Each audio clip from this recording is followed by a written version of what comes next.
One of the most important aspects of handling a firearm is knowing how to clear it safely.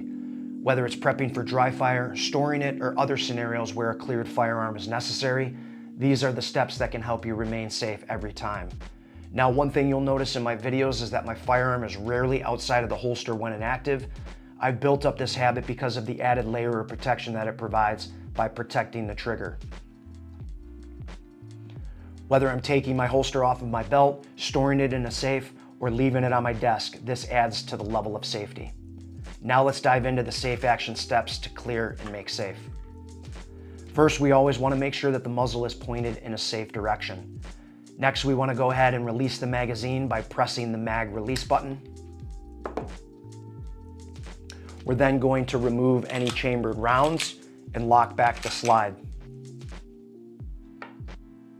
Next, we will visually inspect the firearm by looking through it. We will check the grip, the mag well, and the barrel to make sure that there are no live rounds present. It is also a great rule of thumb that if others are nearby, get them to verify this as well. This helps make them aware of its condition. And lastly, we want to keep the live ammo separate.